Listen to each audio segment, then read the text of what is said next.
grinding up on me. Baby, grind on me. Grind with me. Relax your mind, take your time. Hey guys, hi! Welcome back to our YouTube channel. We are Cheap Lazy Naturals and my name is Joelsia. And I am Sherilyn. So today we're going to be speaking about 4 main hair typing categories. That is hair porosity, strand size, hair density, and curl pattern. So these things are important for every natural girl to know, just for a flourishing journey. Okay, so please stay tuned to our video. We hope that it's going to be educational and hopefully help you navigate the hair journey a little bit better. Subscribe, share, like, comment, and yeah, we'll see you in a bit. Yes. So curl pattern refers to the curl or the wave or the kink that your hair strands are able to make. And you'll find that the curlier your hair is or the more kinky your hair is, the more naturally dry it is. So that basically means that without applying any product, your hair will be drier if it's kinky or if it's curlier than someone who has straight hair. So the reason for this is that our scalp produces a substance called sebum, and sebum is supposed to be a sort of moisturizing sealant for our hair, and it's supposed to travel down our hair shaft and coat the entire hair strand. But the problem with people with kinkier or curlier hair is that the sebum struggles to actually go down the complete hair shaft because of like the kinks and the curls. So that's why people with kinkier, curlier hair need to actually apply product, and that's why people with straighter hair, they barely ever need to apply product, and the hair is always usually more moisturized. And even if they go days without shampooing or something, they actually find that their hair gets greasy because it's just building up with a bunch of sebum. Yeah, with a bunch of sebum. So yeah, so the key to that is that we need to moisturize our hair more often than someone with straighter hair. So another problem with kinkier, curlier hair is that it's more prone to tangles and knots. So the more knots and tangles you have, the harder it is for you to actually manipulate your hair and detangle it, and you're more susceptible to causing breakage. And breakage is like our #1 enemy, especially if you're trying to retain length. So the key to that is to use some sort of product with slip, or like a conditioner, or like an oil when we're trying to manipulate or detangle our hair, or something like water can also help us when we're trying to detangle our hair. And that is basically the basics of curl pattern. So basically, porosity is defined on a spectrum of from high to low. So basically, low porosity means that your cuticles are more closed, and hence it's more difficult to let moisture in, but once it's in, it actually stays there. So on the other end, high porosity means that your cuticles are more open, so it's easy for your hair to absorb moisture, but then it's also easy for your hair to lose that moisture. So as you go from low to high on the spectrum, your cuticles are opening more, you're able to absorb moisture more, but then you can lose that moisture more as you move towards high porosity.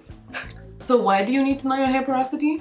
Hair porosity helps you with 2 main things. It helps you when choosing products, and it helps you when building your regimen. So for example, a low porosity person will have a different regimen from a high porosity person. So low porosity, because your hair takes so long to absorb the moisture, but that, as we established earlier, once you have that moisture, it's more difficult for it to leave. So you need lighter products in your hair.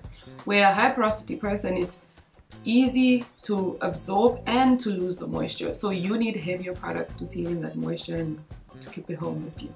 You feel me?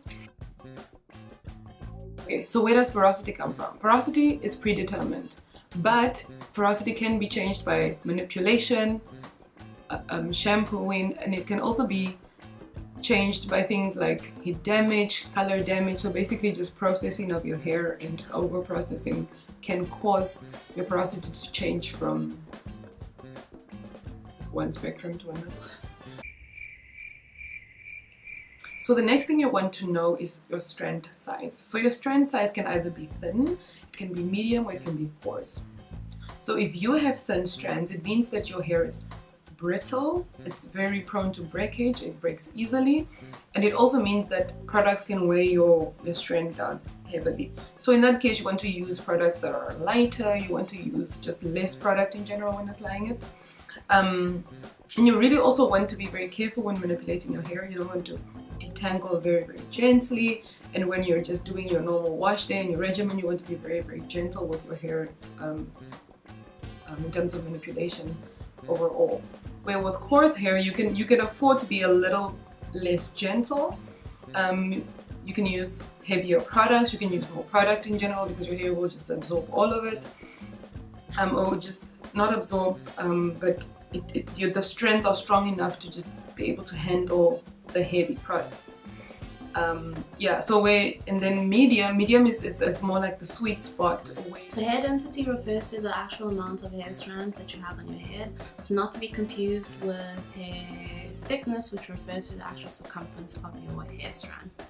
And it's important to know your hair density because it actually defines the amount of product that you're going to be putting on your hair overall. So if you have low density hair, aka if you have less hair or less hair strands, then you won't want to put too much product because otherwise at the end of the day it's just going to weigh down your hair and it's just going to create product buildup. For someone who has more hair or has a lot of hair strands, they definitely need to put a lot of product so that they can make sure that all of their hair strands are actually being coated with product and are all moisturized. And yeah, that's basically what hair density is. Yeah, so now I think we're just gonna speak about the hair types that we have so you guys can basically have like an idea of what to do with all of this information. Yeah. So I have, let's start with porosity. Yeah, porosity. So I have porosity, higher porosity, more on the higher end of the spectrum. So my hair absorbs moisture very easily, but then it also loses it very easily. So I love thick oils, shea butter, coconut, castor oil, that's my babe. And I also have to re-moisturize in the week at least once or twice, depending on how committed I am. But yeah. My strand size, I think, is actually on the medium to coarse. My hair density is more medium. And curl pattern is 4. I always thought I was 4C, but I think I'm actually 4B to be fair. Yeah. Just say 4, like it gets too complicated. I think like 4 is, and we've got kinks, we've got curls, we've got it all in between. Okay, so as for me, I have low porosity hair, so I'm like on the opposite side of the spectrum to her. So I apply like very little product. I can't apply a lot of product, otherwise my hair just gets greasy and it doesn't really, it just gets greasy. So I like light moisturizers or like light leave-in conditioners and light oils like argan oil, jojoba oil, jojoba oil, and stuff like that. Like, yeah, I need light products and I just keep it simple. I don't put a lot of things. Of it, yeah. I'm very product heavy. Yeah. So she has to be, and like I don't have to be, or well, I shouldn't at all. And then at the same time, I also have my strands. I would say they're medium to thick. Some of them are like randomly thick, and others are just like okay, random. But which parts of your head are like generally? I feel like the middle, the crown. Is this the crown, right? Yeah. People always speak about crowns. I'm like, okay. The crown, yeah, okay, it makes sense because your crown goes here. Anyway, so the crown area, and then the edges by the back, those are quite thick, and then in the middle it's like thinnish, not thinnish, but like more on the medium, medium thickness. Then, I want to say, like, what's weird for me is like I'm the opposite. So the perimeter of my hair almost is on the thinner. Yeah. And maybe it's also because of just intense manipulation. But I do feel like my edges here on the front are like thinner. Yeah. Do you think yeah, it's thinner? And then like I have quite high density hair. Like I was saying I'm like medium density, but she said I'm like on the highest density. But anyway. So yeah, so now it gets kind of hard because at the same time I need to use little products, but because I have like a lot of hair, it means that I need to section my hair so that I can apply small amounts of products to like smaller sections instead of just grabbing like a whole bunch, like a handful of product and then just slapping it on my hair. I might end up putting too much or too little. So yeah, you need to just basically balance those things out because it can get a bit confusing because at one point you need a little product because you're low porosity but you have thick hair, so you need a lot of product.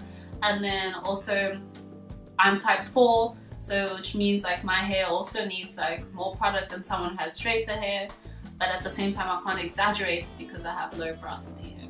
So yeah, so yeah, I guess that's yeah, but I mean with products it can get a bit difficult to figure things out, but I think the main thing is moisture. Yeah, moisture, you want to, and everything else pretty much centers around keeping that moisture, yeah, sealing it in and all of that, so that should be the focus. Yeah, that should be the focus. Yeah. Yay, so now you know a little bit more about our hair, so like when we're doing our styles, when we're doing our regimen, when you're following us, you know why we're doing the things that we're doing, why we're using the products that we're using. Yeah. So you'll find that the two of us actually have like different routines, different things that we like to do because we have different types of hair, especially in terms of porosity. When you're trying to, so you should actually focus on looking for people who have the same porosity as you do. So don't try to look at someone who has like necessarily the same curl pattern as you. That isn't as important as someone who has the same porosity as you. We hope you enjoyed our video, and we really hope that it was actually beneficial, educational, and it's gonna help you. So let us know what you think your hair type is. Are you high porosity? Maybe low porosity? What are your strands like? Are they skinny? Maybe on the coarser side? Let us know. We want to know who our audience is so that we can make videos that help you. Thank you. Bye. Bye. Baby, grind with me. Relax your mind. Take your time with me.